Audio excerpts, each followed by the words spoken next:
Every Friday from 3:05 to 4 on 14 WILI and 95.3 FM. It's the Friday Sports Scene with Keith and Koivisto. Talking local sports every Friday. Getting you ready for the weekend and what lies ahead. High school sports, UConn, ECSU, and more. The Friday Sports Scene with Keith and Koivisto is brought to you by your local Dunkin' stores. Route 32 South Windham, 1015 Main Street, Willimantic, 1575 West Main Street, and 407 Jackson Street. The Friday Sports Scene. Now, here's Keith C. Rice and Jan Koivisto. Thank you, Eddie Bishop. Welcome into another edition of the Dunkin' Friday Sports Scene on 14 WILI, 95.3 FM. Keith C. Rice, Jan Koivisto. How about them Pats, Mr. Koivisto? I guess I got to concede. It looks like they may be for real. I remember, what was it? It was, I don't have the exact week, but I remember one of your Keith and Friends quick picks, and I thought you might have been right to cut you a little slack here. I thought you might have been right when you said, Pats, this isn't. Pats, slow down. This isn't a play. Slow down. This isn't a playoff team. Well, here we are, November 14th, and they're 9-2, winners of 8 in a row, and currently coasting to the number 1 seed. Not quite right, I don't think. I think I said they're not a Super Bowl team, and they're a borderline playoff team. Right, so, right. There you go. We got the tape. Either way, I was pretty far off. Hey, there's still ways to go, but if you would have told me on November 14th that the New England Patriots would be 9-2, and look, those two games they lost, Steelers and Raiders, were winnable games. This team could actually be 11-0 right now. Well, I guess it's not a new formula, but coaching and quarterback, right? That's kind of what wins in the NFL, it seems. And this coach they're hitting all the right buttons. They're responding to them, and May is in the MVP discussion. Who would have? I mean, I would have thought just some progression, which we've seen. But you would have told me you'd be in the MVP conversation. I'm not one of those Homer Pats fans who go, we got Drake May, the 3rd overall pick. He's going to be the next. I never did that. I was a wait and see. You know how I was. Wait and see. Wait. Even when you were saying that back when you made that slow down pass, I was with you. I kind of laughed a little, but I was with you. Yeah. I said he's probably right, but he made it look so damn easy last night. Yeah. On Amazon Prime, rolling over the. Now I know it's the Jets. Well, I don't even think they played that well, and they dominated. Yeah, right? Absolutely. Yeah, it's. He said, take your sophomore slump and stuff it, because he's not having a sophomore slump. He's having one of the best sophomore years that we've seen, I think. Tell me this: if this is pretty good sophomore year. In the 11 starts, Drake May has 2,500 passing yards, 2,500 plus passing yards, 250 plus rushing yards, 20 plus touchdown passes, 70% completion percentage, 800 winning percentage. No other quarterback in NFL history has put up those numbers over any span of 11 starts in a single regular season. Crazy. And it's not like he has the who's who of skill position players. They got Diggs. Hunter Henry's a nice tight end, and that running back looks like they might have found the running back now after having trouble running for a little while. Yeah, Travion Henderson, the kid from Ohio State, who I love when they drafted. Yes. I'm not one to say I watched every Ohio State football game, but I will tell you, if you're coming out of the Ohio State, most likely you're going to be pretty good. So, and then for a while, a few weeks ago, before they actually let Henderson do his thing, they were actually almost going to bench him. I'm like, what are you? I know you had Stevenson, you had Jennings, but get Henderson in there. Look what he's done the past few games. I mean, come on. They're hitting all the right buttons right now, and now they got a mini bye with 10 days off before they play again at the Bengals. So, and they have the Bengals coming back? November 23rd. So, yes. I mean, I love Joe Flacco. I think I've said that in one of the quick picks, too. But, I will say this, because you're a Ravens fan. Look, the winning streak's going to end sooner or later. I can see it happening. Is it in Baltimore? I think the game's at Baltimore. The Patriots do have, Patriots have, they've had their two toughest wins have been on the road, at Buffalo, at Tampa, okay? And now they probably, you're going to look it up. It's at Baltimore. Lamar, you're right. You called it. They're going to win that division. The Ravens are hot. I could see the Ravens beating the Patriots. Again, I don't have the date. It's like I think it's the last game or second to last game. It's later, right? Okay, it's late into December then. Okay, we'll have to look it up after. But so the Ravens still may need it. Bills come to Foxborough. The Ravens' room for error. The problem with the Ravens is their room for error is very, very thin. Like they're at Browns this week, and that game worries me a little bit because no, Lamar is going to turn it on. Come on, he's too good. As you said, they they can't screw up at this point. They got to pedal to the metal. They basically could lose one more game. They're going to be pumped up to play the Patriots. I could see the Pats losing to the Ravens. So. Yeah, I'll have some faith, but I still got to say I was wrong. Well, still, it's you won't hear that very often from me, but I was wrong. All right, so we got lots to get to. We got two guests. We'll get to that in just a sec. Let's run down the schedule, the scoreboard. Lots of high school stuff going on, and we're leading off with volleyball. Top-seeded Coventry volleyball playing at Canton today for the state title, the Class S state title. It's at 4 o'clock today, so they're getting underway less than an hour from now. Ram volleyball going for an 11th state title, third in 4 years tomorrow. You want to say anything? You want to say a few things? I know Coventry is. This would be their second title in 3 years, and they actually just beat the team they're playing, Canton, was a 10 seed. So good for them to get there. But they just beat them in the league play and beat them in 3 sets. So Coventry's the favorite. Okay. And you and I just talked about, wouldn't it be fun to see Coventry and Ram actually play each other? Yeah, maybe next year we can start to make that happen. Get a little exhibition or something. I'd love to see that. Class M and Class S. Yeah, so, not? Similar size. Let's get the coaches on the line. Talk about it. Maybe we'll make it happen here on the Duncan Friday Sports Scene. Before we get more of the school rundown here, I want a big thanks to Duncan, our local Duncan stores, Route 32 South Windham, 407 Jackson Street, 1015 Main Street, Willimantic, 1575 West Main Street. We'll run down some of the menu items soon. Big thanks to J. Matt Rupar over on the other side. When did Homegrown get swag? Nice Homegrown shirt there. Yeah. I made it myself. Hey, well, come on. You got to get a J. Matt Rupar gift store going for Homegrown. We got to work on that. Put it on WILI.com. High school football tonight, Wyndham at NFA. Our first guest this afternoon and in a few minutes will be Mike Haggerty, who runs the offense there for the Wyndham High Whips. We'll get Hags on the line, talk a little Wyndham NFA in just a few. Coventry, Wyndham Tech, Bolton playing at Haddam Killingworth. Berlin at E.O. Smith. That's a 6 o'clock kickoff. Other high school football games tonight. Tolland at Bloomfield. Killingly at Waterford. Thanks to Jan, we're going to get Chad Neal on the line next week. Should be fun. Stonington visits Ledyard. Woodstock Academy at Montville. Griswold Wheeler at East Lyme. Rockville at Cromwell. Portland. Bacon Lyman at Nonawag. Where's Nonawag? Out west. Good guess. Eastern women's basketball at Western New England tonight. UConn men's soccer beat Akron 2-1 in the Big East tournament in Maryland. They'll take on Georgetown for the Big East title on Sunday. UConn men's hockey in-store set against Northeastern, my old school. 6:45 airtime on WILI. UConn football home finale already. Taking on Air Force. 12 noon kickoff from the Renton East Hartford. 10:30 pregame tomorrow morning on WILI. Third-ranked UConn men's basketball team takes on BYU in Boston at 6:30 tomorrow evening at WILI. That's a 7 o'clock tap. UConn and the BYU Cougars from TD Garden. And the top-ranked UConn women's basketball team back in action Sunday in Hartford against Ohio State. Little programming note. Bob Joyce will be doing the play-by-play for UConn Air Force football tomorrow. Wayno and Mike Crispino in Boston for UConn basketball against BYU. So when we talk to Bob, we'll get into a little UConn football and women's basketball. Should be fun. Yeah, so, again, big thanks to our local Duncan stores. The Friday Sports Scene runs on Duncan. They got that Wicked for Good menu through December 2nd, the Wicked Pink Refresh, Wicked Munchkins, fully coated in green and pink sprinkles. Are you a sprinkles guy, Jan, on your donuts? I've tried to give up on the donuts as much as possible. It's tough. I have a lot of other stuff I like to eat, so. Yeah, I just had one of those breakfast snack wraps on the way in here, along with my toasted white chocolate latte. The signature lattes are out for the holiday season. Cookie Butter Cloud.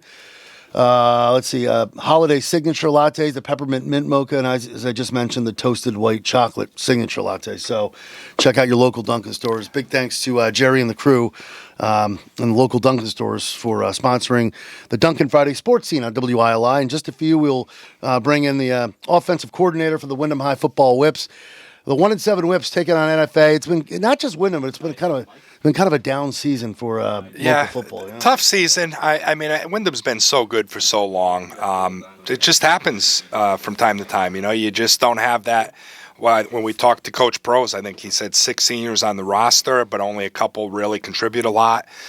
It's really hard in football when you're not older, because he even mentioned the older kids, they have they start to put on that 5-10 pounds of muscle in their senior year. Yeah. So if you're playing with younger kids, it can be tough. And there's no portal in high school. No portal, no.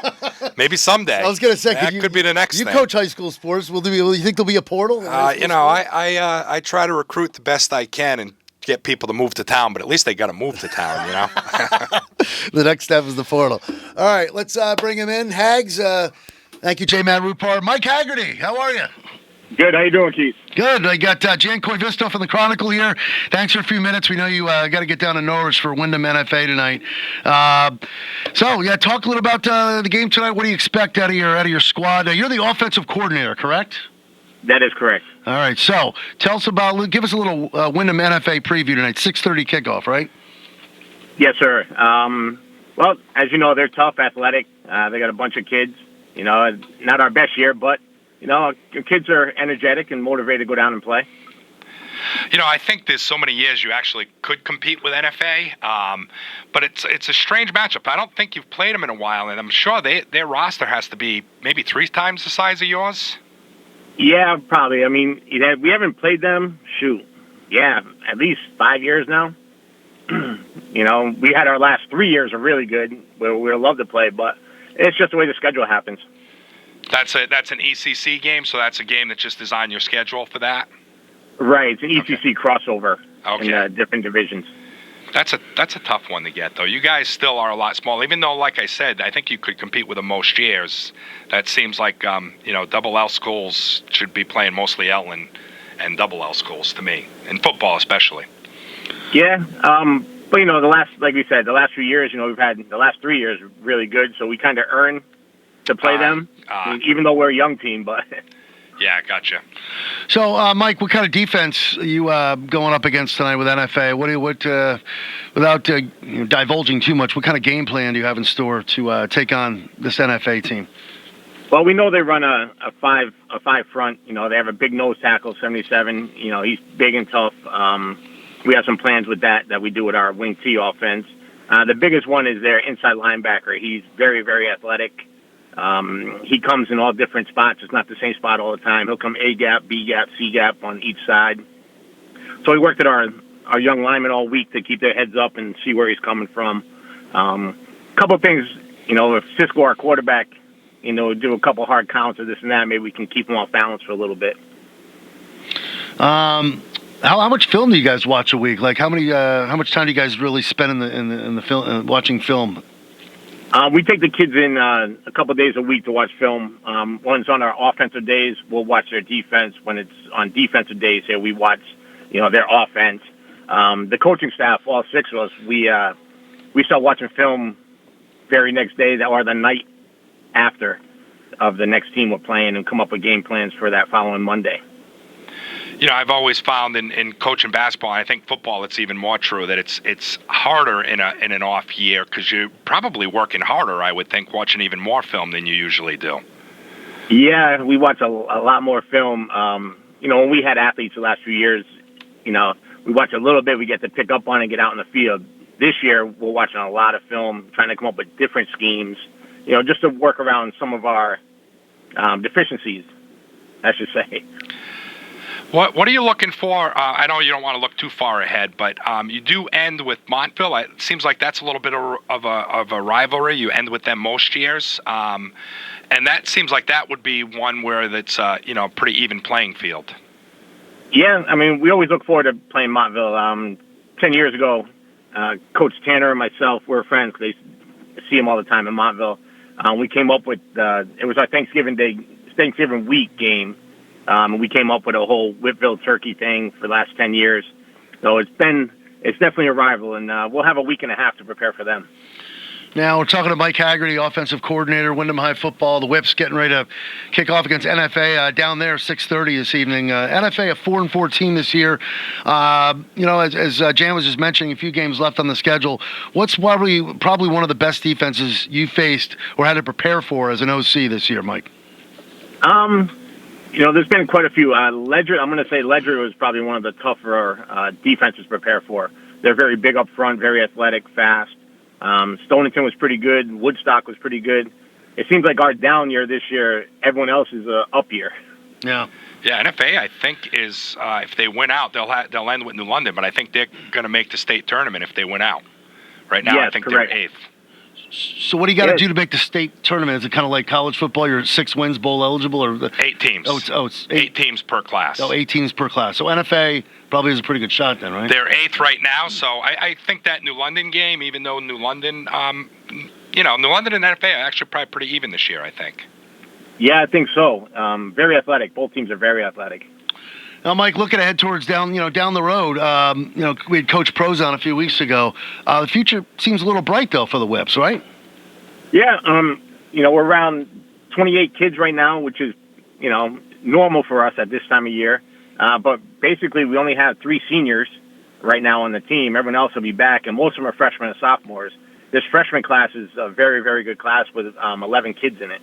So that's most of our offensive line right now. So, we'll take our lumps. And then we'll turn it around and see what we can do. I just want to make sure I heard that right. So most of your offensive line, starting offensive line is freshmen? Yes, that's what we have. Bad I mean, no. I mean, they're bigger kids. I mean, they're taking some lumps because you got the 14-year-olds going against these 18-year-olds. But they're still working hard every day and playing tough during the games. That bodes well. I'm sure you guys will have them in the weight room in the off season, and it sounds like they're a dedicated bunch too. So that's pretty cool. Yeah, that's very good. And, they're pretty tight. That freshman group is pretty tight together, so. Do you miss the days where Wyndham and Killingly used to play on, what was that, Thanksgiving Day, or was it Thanksgiving Eve? Remember? How many years? Does anybody remember how many years was that the big, was it Wyndham Killingly? Then it was Wyndham E.O. Smith for a while, right? On Thanksgiving? Right. When I first started coaching way back with Coach Grant, it was Wyndham Manchester. Oh, that's and then we went to, I know, I'm old, Keith. You're not that far away. I'm right there with you. I know. But then it was Killingly for a long time, which was that was a great rivalry going down there with Coach Blaine at Killingly and everything else. So, Killingly was a fun time back then. Yeah, we're going to have Chad Neal on next week, so looking forward to talking to him. But what else can you expect? What's one thing you'd like to see to close out this season? How many games left on the schedule again? We got 2. NFA and Montville. Oh, just NFA and Montville. What's one thing you'd like to see from just overall a team perspective, offense and defense, as you try and finish strong here in 2025? We're trying to get these guys. We're still working. We're trying to get them to be competitive in both these games left. Very competitive tonight. And, turn around and get ready for Montville on the last game of the season. And that's always a game that, like you were saying earlier, a rivalry. And we've won the last 10 in a row. So we want to keep it at 11. Yeah, that's a good point. Now, I got a final question here. We'll get you out in just a second because we know you got to get ready to get down to NFA. The fact that you guys are 1-7, here's another thing from a coaching perspective. What do you got to tell these kids to keep them motivated and keep them interested in playing the game of football when your team's 1-7? What do you kind of tell them? Just the same thing. We've been working during practice. We've kept it a little bit light the last few weeks. To keep the kids around engaged. We spent a lot more time in the fill room. We're in the weight room a lot more coming up. We're doing a lot of our individual work and then some teamwork. Not as much individual teamwork during the week, more individual stuff. And the weight room's the biggest part. Plus, they're learning really what the game of football in high school is with the film part of it. Good. You stay in touch with them over the summer, obviously. I know Jan was saying have been on a program, but you and the other coaches, I'm pretty sure, stay involved and stay in touch with these kids over the summer, right? Yes, we do. By CIAC, we can actually work with our kids 2 days a week. So we do that as well. We go to a camp with the kids, and, we've done passing leagues here at Wyndham and stuff. So it's been pretty good. We get to see our kids a couple days a week during the summer. Yeah, that's one of the things. That rule changed, about 5 years ago maybe? But that's one of the things the CIAC has done well, and that's a really good thing to be able to let coaches be with their players a couple times during the week in the summer. Absolutely. It's definitely a plus, especially when the young kids coming up. And, our offense is, running the old-fashioned, the wing T from way back, from Tubby Raymond in Delaware. It's not complicated, but it is complicated if you've never run it before. And you ran the wing T, right, when you were there? When you were playing? Yes, we did. Yeah. That's a Wyndham High thing all the way. All right, Mike. Coach Crudden. Coach Crudden. We'll get him on one of these days, too, definitely. Yeah. All right, Mike, thanks for a few minutes, buddy. Great job. No problem. Enjoy, guys. Have a good night. Thank you. Good luck at NFA. There goes Mike Haggerty, offensive coordinator, Wyndham High football, to get ready to kick off against NFA at 6:30. Keep plugging away. I've coached a long time, and I've had these type of seasons, and there's two things, I think. One is in 2 years when those kids are juniors and 3 years when they're seniors, he can look back on this and say, wow, look what we did. Yeah. You know what I mean? And the second thing is, even at 1-7, the teams they're playing are better than them. That's just how it is. But keeping the kids motivated. Keep them motivated and keep them just playing hard. They can be 40-0 and you still can play hard. Now, you're a coach. I know this is, correct me if I'm wrong, this is your first full-time head coaching gig coming up, right? Well, it'll be the first, for high school. For high school. It will be my first time. For the most part, you've been an assistant coach, but so you've been kind of in that similar situation we're just talking about here. I'm sure you've coached teams that, I have a poor record. You got to stay in their head and say, hey, come on, keep your chin up, let's go. Well, you got to keep them motivated. Two times, really. When I started coaching as an assistant at Ellis Tech, we weren't good, and we got the kids playing a lot more.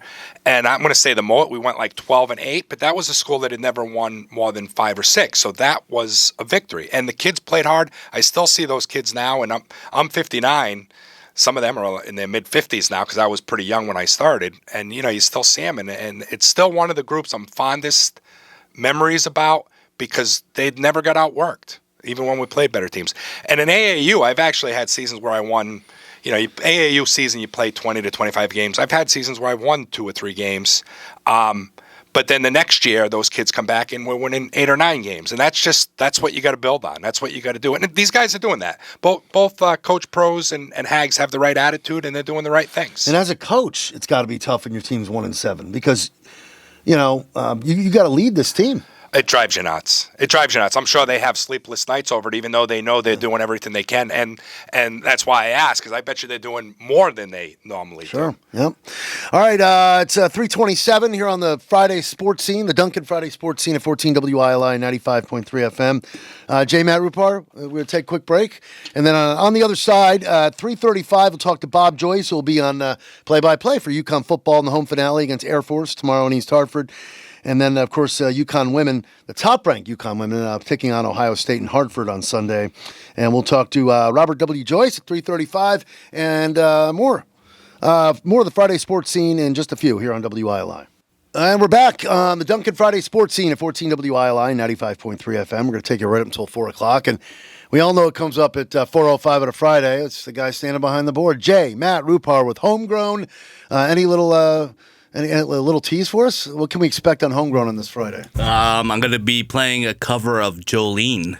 Ooh. I'm not doing the cover, but another artist is doing it. It's really Connecticut-based artist. It's really good. It's really I only because he said Jolene, but that Miley Cyrus Backyard Jolene is like one of my favorite songs. Well, yeah. It's been covered a lot, I think, right? Yeah, I think so. So we got a Connecticut-based artist got to be doing a Jolene cover coming up on Homegrown just after 4 o'clock after the Duncan Friday Sports Scene. I'm going to listen to it on my way home. There you go. Crank up a little Jolene. Now, it's Keith C. Rice with the Chronicles, Jan Koivisto, and we're just helping off the air. It's amazing how time flies because Thanksgiving is a little under 2 weeks away. There will not be a Duncan Friday Sports Scene on Black Friday.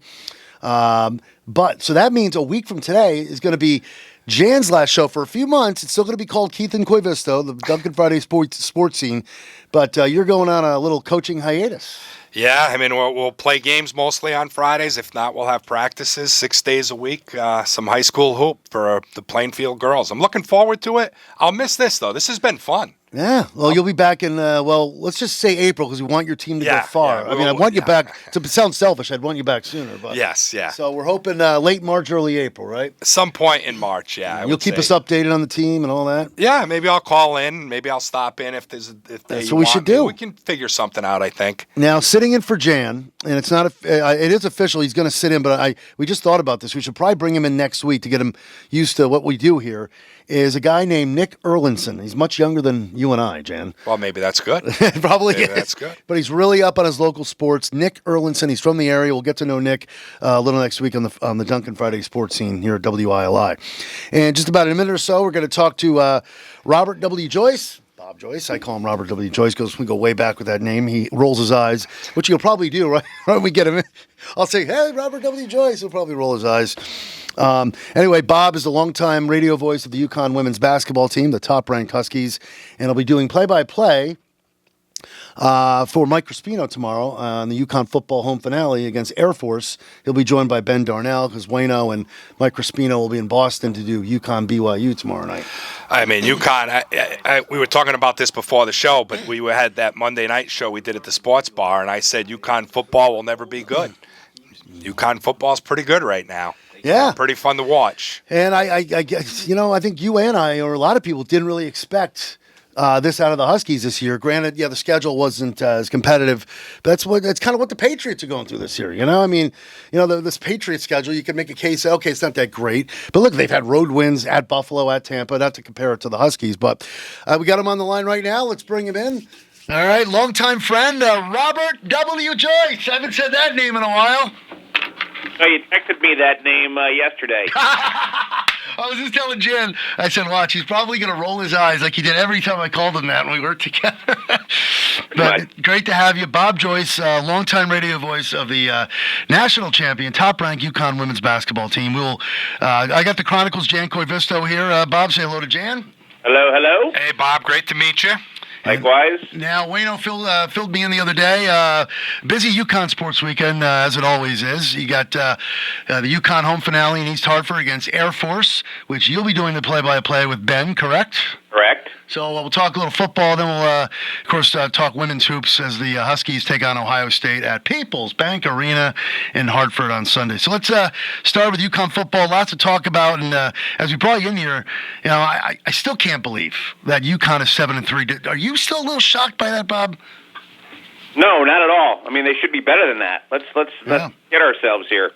But look, 3 tough overtime losses on the road, all different ways they ended it. That's life. But the fact that they're 7-3, does not shock me at all. I thought going into the season their offense was going to be really, really good, and it has not disappointed. Joe Fagnano, Skylar Bell have been special, really special. Mm-hmm. Bringing Juice Farine over from North Carolina State, he's really helped. Cam Edwards is not the same as he was earlier in the season. He's been banged up. Certainly missing Mel Brown is big. He might come back next week to save a red shirt season so he could play in the last game of the bowl game without losing a red shirt. But all in all, the offense is not disappointed. In some ways it has. Short yardage in the overtime games that they lost, that was always an issue.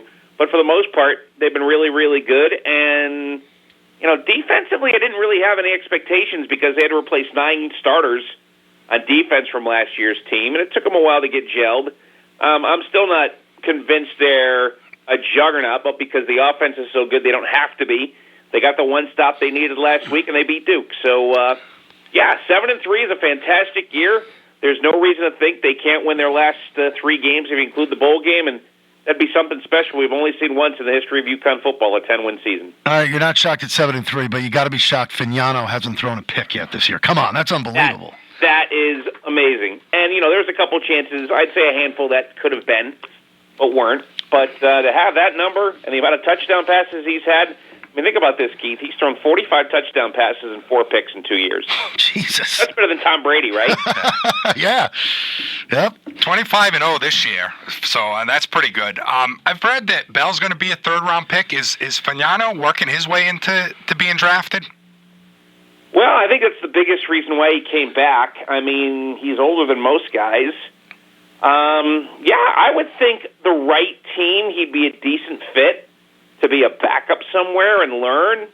But that possibly, or he'll get drafted as a free agent somewhere, signed as a free agent somewhere.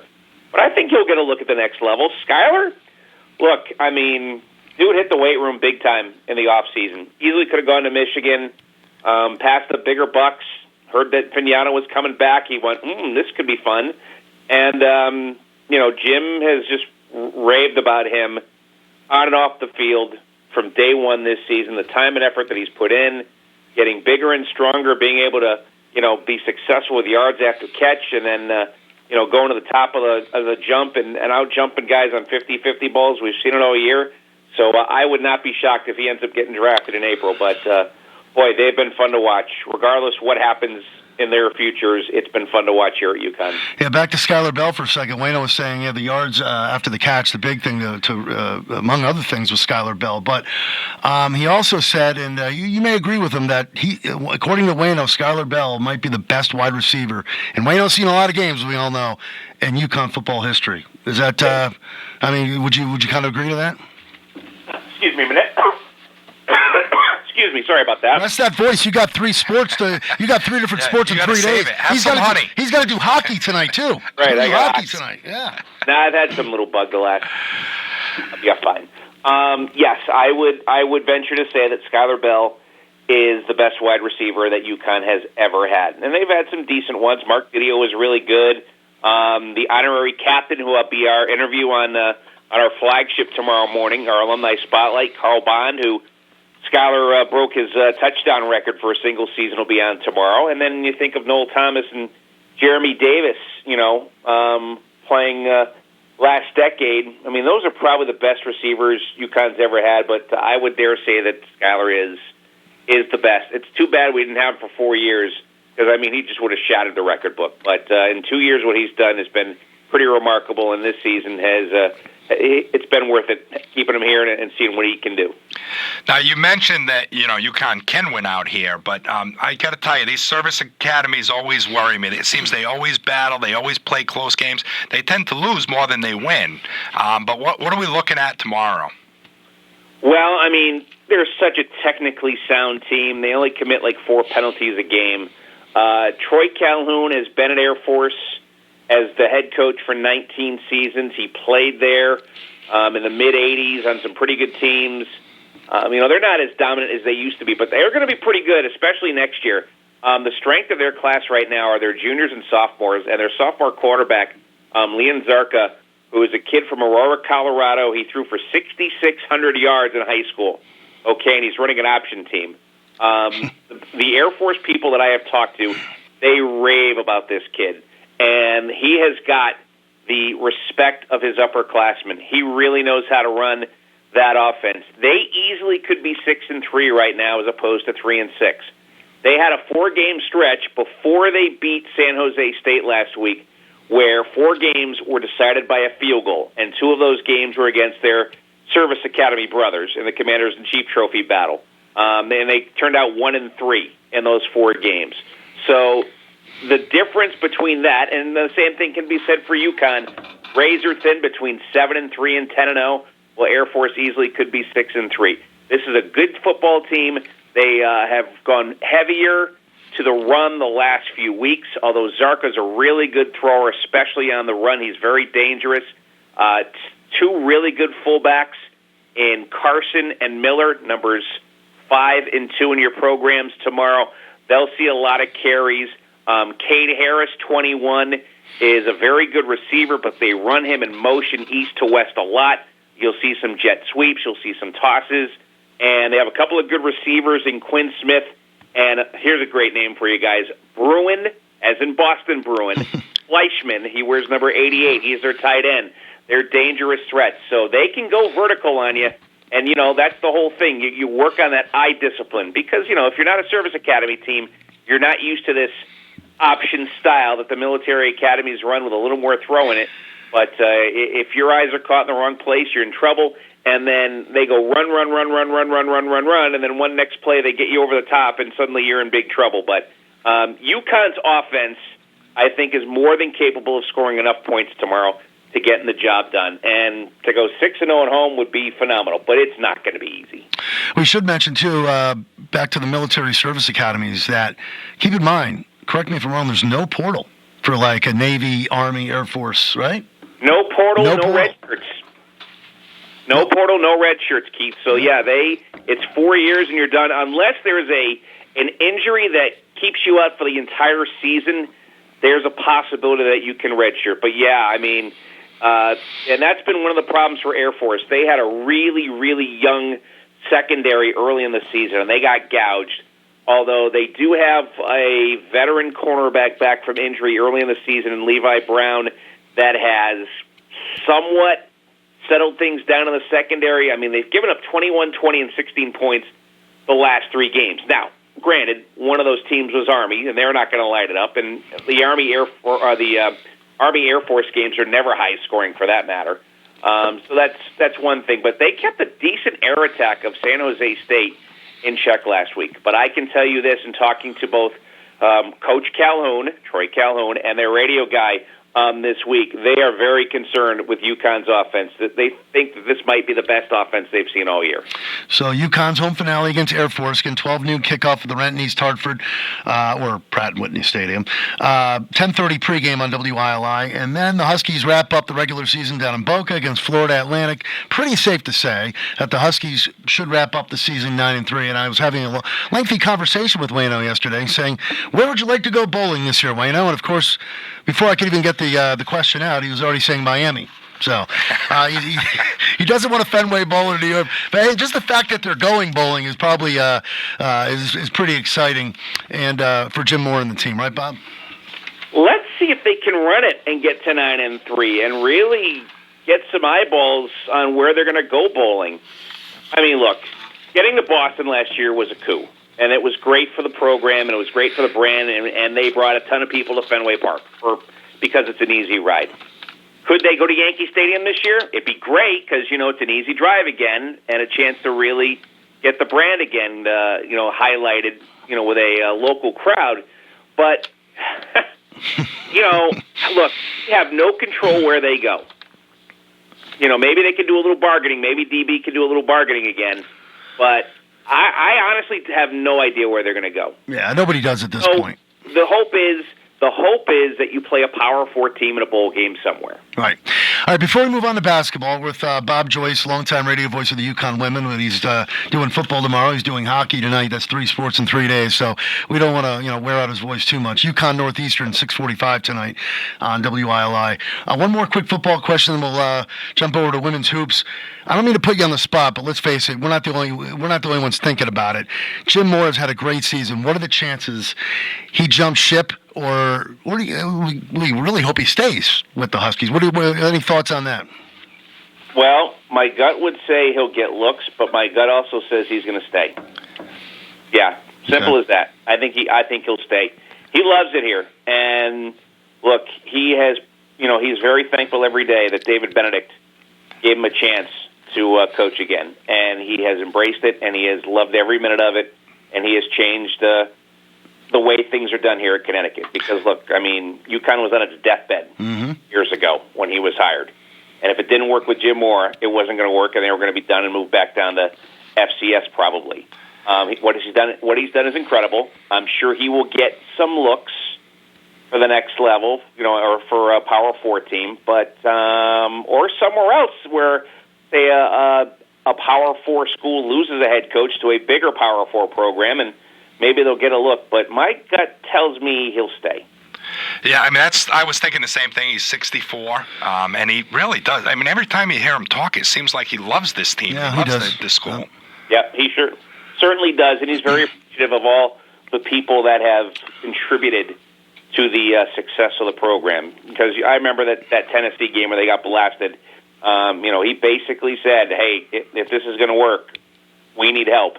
And yeah, it may not be the help that the Power 4 schools get, but they've hit some home runs in the transfer portal last couple of years, and you can't say anything this year. I mean, Parham's been great, Murphy's been great. I mean, they've hit some home runs in that department, and if you can get those little wins and the way the schedule's set up, you should have success here at UConn the way it's set up right now. All right, a few more minutes here with Bob Joyce, and of course we'll wrap up the show with the Bach Lock, and Jan and I will do our NFL picks heading into the weekend here on the Duncan Friday Sports Scene on WILI. Top-ranked UConn women absolutely roll over Loyola Chicago, no surprise, 85-31. But I heard Gino says the offense is still a work in progress. I have to laugh at that, but come on. I mean, thoughts on that, Bob? Yeah, I think it is, because they don't have Paige Beckers anymore. True, yeah. Yeah, so it's going to take some time, and they've got a boatload of depth that they haven't had, and he's tried so many different combinations in these first 3 games. It's ridiculous how many combinations he's tried, so they're still trying to tinker with that. Now, granted, they're not shooting the ball great the first 3 games, particularly from the perimeter, than you would expect them to be, but that'll come. I mean, that always runs hot and cold. But, yeah, they've got a lot of work to do. Still trying to figure things out with personnel, matchups, who works well with whom. I mean, obviously, the one duo that's got to work well together is Sarah Strong and AZ Fudd. But, Sarah Williams has to slow down a little bit. She seems rushed. I like what Caitlin Heckel's given them so far off the bench. But I also think the competition, I have to wonder about Ashlyn Shade. I think she's struggling a little bit. Where first couple of years, she can go out there and play a little bit and get a little more playing time. And, if she makes a mistake, she can stay out on the floor and work through it. Well, with the depth they have now, that's not the case. So I wonder if Ash is pressing a little bit in that department, and things are in her head right now where they shouldn't be. Because, as good as these kids are, it still comes out to what do you got between the ears to be successful. But they're still good. Look, you got Ohio State Sunday. If, the way Kevin McGuff plays, the tempo should be pressing a lot. Those good pressing teams don't like to be pressed. You kind of press too, but I can't see them losing. Michigan could be a pretty good test next Friday at Mohegan Sun. They're ranked, and they're sneaky good. And Utah, they should be all right. But later, look, when you get to the Big East, there really isn't a team in the Big East that's going to challenge them. But right now, look, it's November. Last season at this point, they're still trying to figure some things out more defensively than offensively. But it's early. It's really early, and they got a lot of time to work on things. And look, when we got to mid-February last year, we thought, all right, maybe Final Four would be great. And then they go out and beat the crap out of South Carolina. It's like, oh, okay, if they play like this, they're going to win the whole thing. Mm-hmm. And 7 weeks later, they did. So you kind of answered a couple of questions I was going to ask there with that answer, because I was going to ask you about who was going to step up behind Strong and Fudd, but you kind of answered that. So I'm gonna. This isn't meant to be negative, but the Big East just seems so bad to me in women's hoop. I'm a little not inspired to watch them right now. The game I got circled that I kind of want to see is the Notre Dame game in January to see Hidalgo play. Oh, she's unbelievable. 16 steals the other night. Wow. Yeah, and then no other teammates had double figures. Yeah, so they'll be better. UConn will be much better than them. Feed into that when they played Akron. So, and it's the same thing as a kid from Iowa State. So, are we running the table here, or who do you think has the best chance to beat them? I know they went and tried to get a tough schedule. They got USC, but there's no Juju. Michigan's ranked. Iowa's ranked. Tennessee at the end of the year, but that doesn't seem the same anymore, right? Well, here it shouldn't, and they were tested pretty good by a pretty good mid-major in Belmont yesterday, down in Knoxville. Well, nobody in the Big East certainly, unless they really have an off night. You go on the road. That's never easy. USC could always be tough, and I expect that. I mean, they got to the Elite Eight last year, and they still got a pretty good team without Juju this year. But Iowa might be. They're changing things in the backcourt a little bit because Lucy Olsen's gone now. They could run the table for sure. But, yeah, there'll be a few. Notre Dame, I don't know about Notre Dame. I want to see them in ACC play, and we will before they get to UConn in mid-January, because I want to see what they have other than Anna Hidalgo in a big spot. And they've got USC coming up soon. I think Saturday maybe even. Yeah, if I mentioned... Yeah, we'll see. But it's a pretty good schedule. It's not super, but it's good. But UConn's that good. Yeah. And, it's going to take something pretty special to beat them, especially with Sarah Strong on the floor. Because, in those bigger games, Strong and Fudd, unless they get into foul trouble, they're going to play a ton of minutes. AZ Fudd picking up right where she left off in March/April last year. I mean, she just turned it on. Was it? Correct me if I'm wrong. Was it the Big East tournament where we know AZ's good, but it was like the AZ Fudd show in the postseason last year, and she's picked up right where she left off. No doubt about it, right? She did not have a great shooting time in Spokane. She was 0 for 8 going into the fourth quarter of that USC game. Oh, right. Yeah. Gino drew up the elevator screen with Strong and Griffin, and she hit the top of the key three and a couple of other threes in the fourth quarter. And then the Final Four, she was off the charts good. So, her sophomore year, she started off really, really good first 5 games and then cooled off a bit. And she cooled off a bit and made some uncharacteristically sloppy mistakes the other night, turnovers. But she'll be fine. I mean, the reason why she came back, the biggest reason is she's got to play a full year. Let's see what she can do in a full year healthy. If she can do that, and then she can show the GMs of the WNBA what a full season AZ Fudd looks like. And that leads me to my last question about AZ. I don't know if Jan had one more thing. We're getting ready to wrap things up with Bob Joyce. You go back, I know she had a bunch of injuries there. Was there ever a confidence factor with her too? Because as you said, she was sluggish there for a while. Then all of a sudden, bam! As I said, late in the season last year was the AZ Fudd show. So was it the injuries that mainly derailed that, Bob? Yeah, absolutely. And you can do that. I mean, she looked pretty good early in the season last year, and then she, once she came back from her injury, and then she tweaked her knee again in Brooklyn against Louisville. And then she had that doubt again for quite a while. And she did tell me in the off season when she hit the weights, her right knee, that's the one that's repaired now, is as strong as the left knee now, and she notices it when she's on the floor doing her various things. She gets pretty good elevation on her jump shot, and she's taking more chances defensively. And if we get that version of AZ Fudd, good for us. Bob, thanks so much. We know you got a busy next few days, so go rest the voice. We'll check you out in a few hours here on WILI with UConn hockey against Northeastern. Very good. And by the way, even though I don't root for the Pats, those unis last night were pretty nice. Thanks, Bob. And I like that you don't root for the Pats. Join the club. He's a Giant guy over here, too. No, he's a Raven guy. I'm sorry, he's a Raven guy. But he likes the Giants, too. Let's not talk Giants, thanks. Thanks, Bob. Bye. All right, there he goes. Robert S. Joyce. I call him Robert W. Joyce. It goes go way back with that. I knew for years his middle initial wasn't W, but Wayno just sent me a text reminding him that it's Robert S. Joyce. But thanks. We know him as Bob Joyce, and great having him on. UConn men's hockey against Northeastern. You can check out Bob on the call there, 6:45 tonight. Huskies against Northeastern. That's in stores. And then UConn football. He's doing the play-by-play. Well, it's funny. And the pregame at 10:30 tomorrow. I like to think I know UConn sports well, and the call-ins you've had, Wayno, Bob, Andy, unbelievable knowledge. And then you're leaving us after next week, so yeah, I'm going to still listen though as much as I can.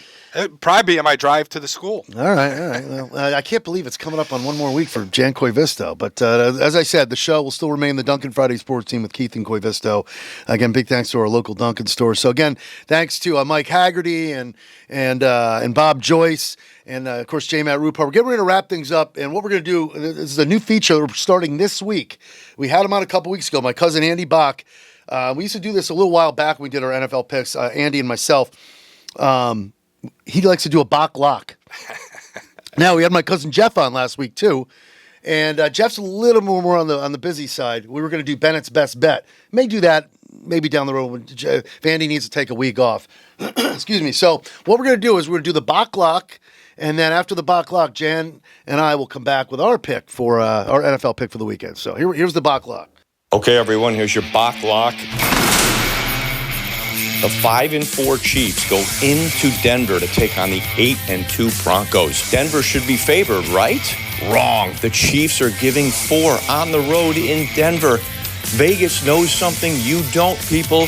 It's called a sucker bet. Take Patty Mahomes and the Chiefs. They'll win by a touchdown. You like the little lock there at the end? That's awesome. Awesome. I had to search long and hard for a sound effect. I was like, wait. Oh, okay. It's a jail door slamming. Name that sounds sound. like a lock to me. That's a. So what do you think of that pick?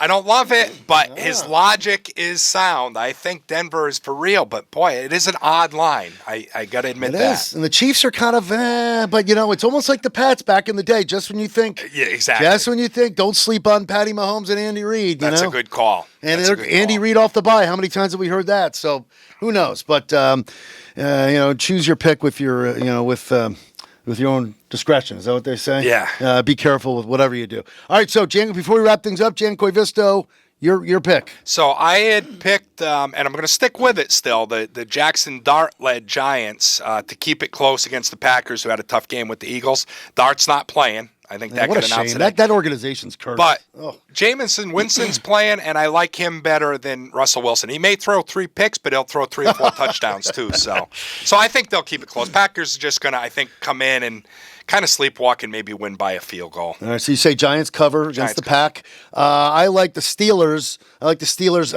In desperate need of a win.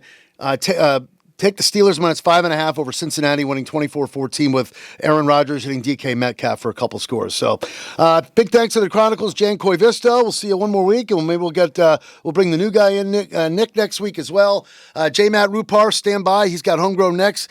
I'm Keith C. Rice. That'll do it for the Duncan Friday Sports Scene on WILI. Have a great weekend.